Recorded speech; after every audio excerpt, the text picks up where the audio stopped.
Hi, my name is Maria Ruggeri, and I am entering my fifth year as a PhD candidate at the University of Southern California. And today I'm going to be talking about some of the research I've done at the Wrigley Institute on Catalina Island, studying an unlikely partnership that withstands extremely high temperature fluctuations. So my studied organism is the aggregating anemone, Anthopleura elegantissima, and this anemone lives in the intertidal zone, where sometimes it's exposed to air and sometimes it's exposed to water. So here you see these are a bunch of little anemones, and the ones up here are kind of all closed up, stressed out, exposed to air, but some of the ones on the bottom are getting hit by waves and they are opening up their tentacles. So what I want you to see here is that even within this really small area, there's a lot of variation in the environment that they're experiencing. And also that there are a lot of individuals clustered together. And the reason for that being is that these anemones reproduce both asexually and sexually. So when they reproduce asexually, they essentially elongate until they form two individuals, which are genetically identical to each other, like twins. And they keep doing this until they form these really large aggregations, which are all clones of one another. But perhaps the most interesting thing about these anemones is that they form this unlikely partnership with microscopic algae that actually lives inside of their tissue. So this partnership is known as symbiosis, and in this case is beneficial to both partners involved. So the anemone animal hosts these algae and provides nutrients and shelter, so a home for these microscopic algae to live. And in return, these algae, which like plants photosynthesize, they produce sugar and they give some of this sugar to the animal host. However, under stressful conditions, this partnership actually breaks down, and this is known as bleaching.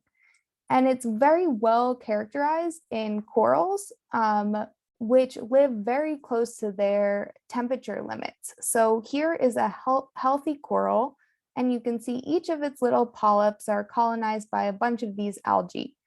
However, when it gets stressed out, potentially due to high temperatures, it will kick out these algae.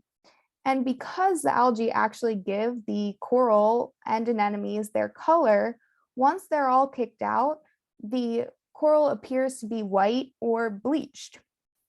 And so this can happen for tropical corals only 1 or 2 degrees Celsius above their normal temperatures. And when it happens for too long and temperatures don't go back down, the coral actually starves and dies because it doesn't have that sugar from the algae. And this is happening worldwide as temperatures increase due to climate change. However, this anemone I'm studying is really unique in that it can withstand really high temperatures of up to 20 degrees Celsius above the water temperature, and they still survive in this environment. So what I'm interested in is figuring out what is allowing these anemones to survive in this really extreme environment and maintain this partnership. So it could be a genetic factor, like having more genes that make them more resilient, or it could be just an environmental factor. So they are used to these high temperature fluctuations and they can change their biology to deal with this high temperature stress. And so to get at this, I'm making two main comparisons. One is across the intertidal.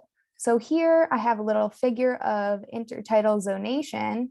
And as you go higher up in the intertidal, these organisms are usually exposed to air during low tides, which leaves them vulnerable to things like temperature stress, light stress, salinity stress, compared to those organisms which are found lower in the intertidal, which are usually just underwater in a much more constant environment.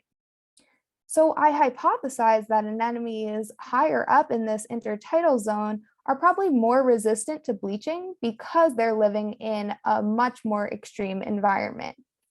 And this could be either due to genetic reasons. So maybe the ones that don't have the genes die and the ones that do have the genes survive, or it could be due to acclimation. So again, they're just able to change their biology in a way that allows them to deal with this stress.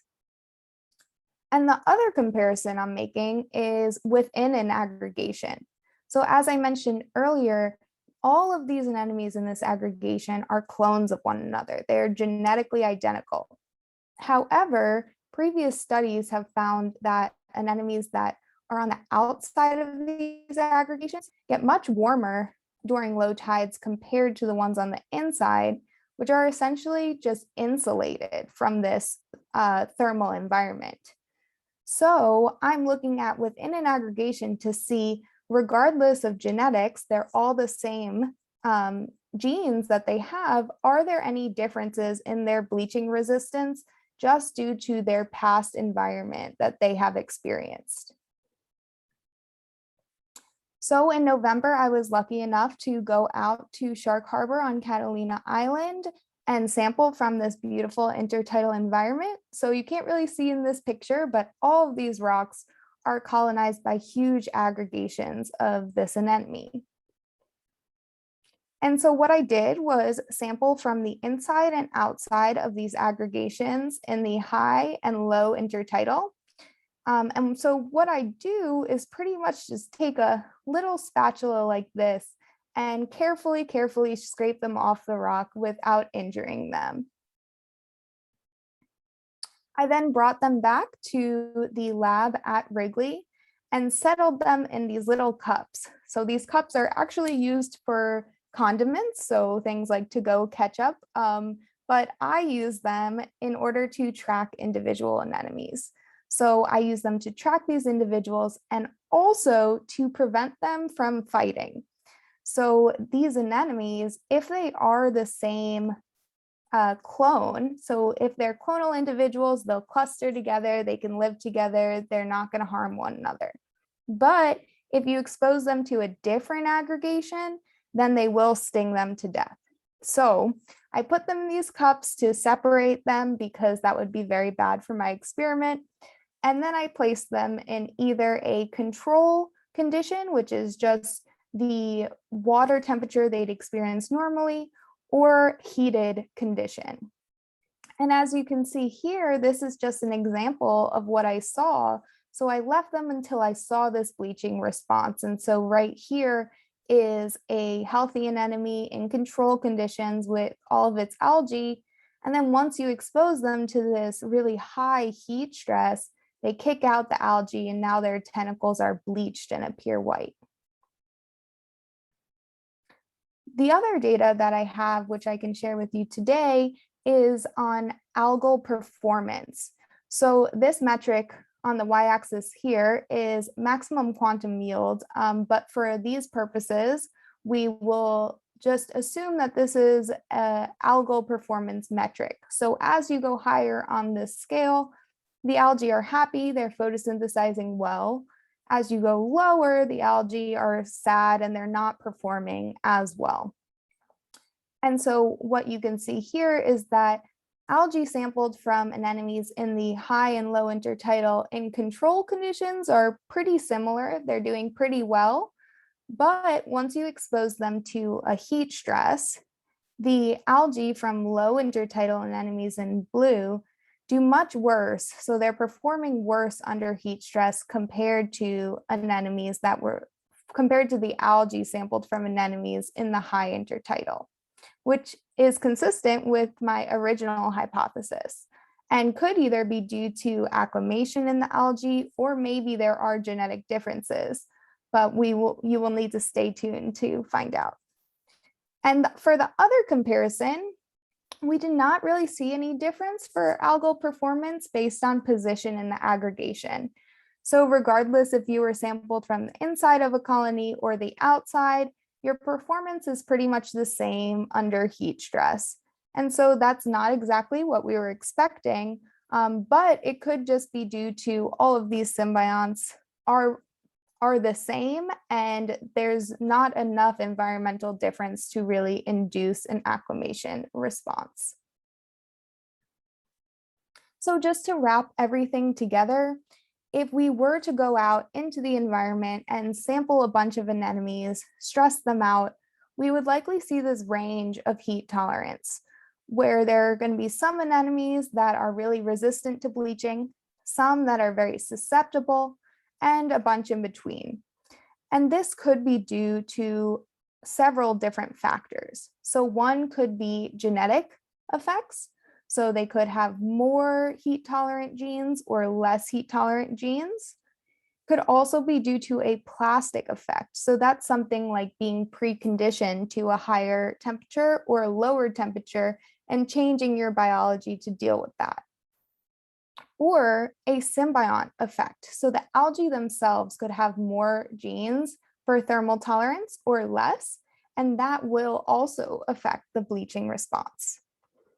So my research is trying to tease apart these different factors in driving how this anemone withstands these extreme temperature fluctuations to possibly predict how other symbiotic organisms may also survive in future ocean conditions. And also to identify possible intervention strategies. So say we find that the main effect is due to genetics of the host, then we can look for maybe corals that have more genes that make them more tolerant, or if it's due to preconditioning, perhaps we could sample corals from their environment, expose them to heat stress, then put them back on the reef, and hopefully that will help them survive as temperatures increase.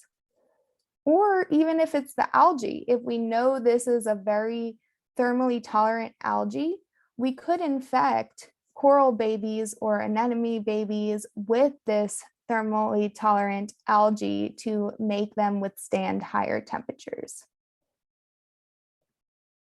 And so with that, I'd just like to acknowledge my advisor, Carly Kinkle, my lab mate, Wyatt Million, who helped me with all of the experiments, and my undergraduate student, Lindsay Hamilton, who's currently working on DNA extractions and sequencing for both the host and symbiont.